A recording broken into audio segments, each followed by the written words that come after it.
नमस्कार शेतकरी मित्रांनो. आपलं साधारण एक महिना दीड महिन्यापूर्वी ऊस तोडून गेला होता आपला. तुम्ही पाहू शकता की चांगला आता खोडवा आहे.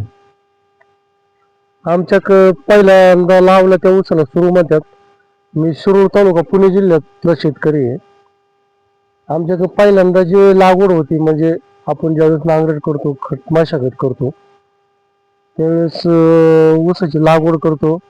त्या ऊसाला सुरू ऊस म्हणतात, म्हणजे पहिल्यांदा जो तोडायला येईल.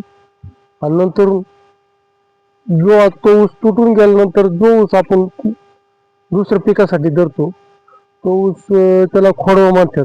म्हणजे हे दुसरं पीक आहे दुसऱ्या टप्प्यातलं. तर साधारण आपलं हे 1 एकरचं क्षेत्र आहे.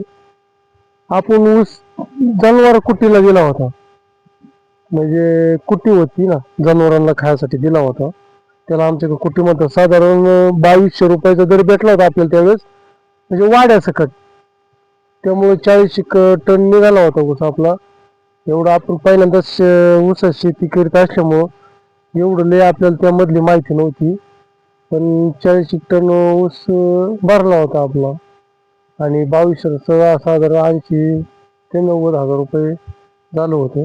आणि हे आता मग आम्ही कुट्टी सेकंद ऊस धरला, खोडवा धरला. तो खोडवाही चांगला उगवला, चांगला चूड केलेला आहे. आपण पाहू शकतो, दिसतच ना आपल्याला. तर आम्ही काय केलं, आंतर मशागत केली. त्याच्यामुळे मला वाटतं बऱ्यापैकी रिझल्ट भेटला आम्हाला. तर आपण काय केलं, मधी 2-3 फण्यांनी रान मोकं भुसभुशीत करून घेतलं.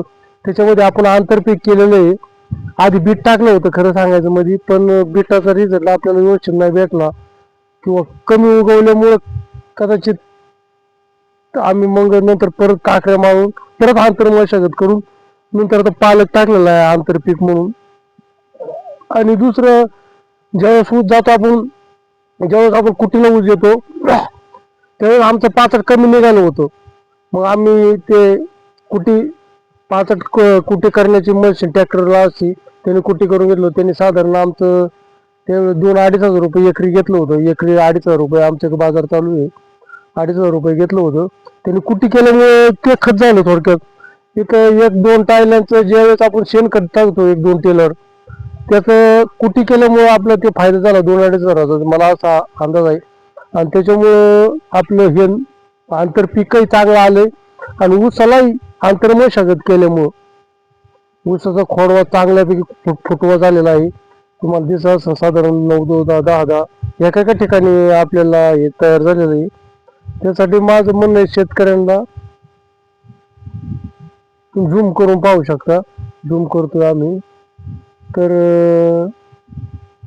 आम्ही माझं एवढंच म्हणणं आहे शेतकऱ्यांना की थोडं वेगळं प्रयोग करणं महत्वाचं आहे. आता बऱ्याच वेळा असं झालं, प्रयोग करायच्या नादात आम्ही मायनसही गेलो. मायनस म्हणजे आमचा खर्चही किती वेळा निघाला नाही. तर ऑप्शन कमी आहेत, आपल्याला पर्याय कमी येतात. आपल्याला काय नाही काय करीत राहायला लागणार आहे.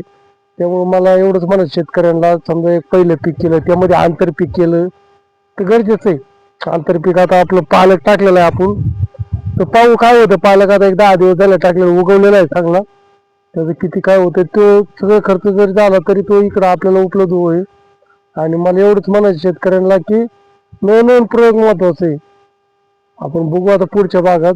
सध्या तरी धन्यवाद. पुढच्या भागात अजून माहिती डिटेल टाकू आपण.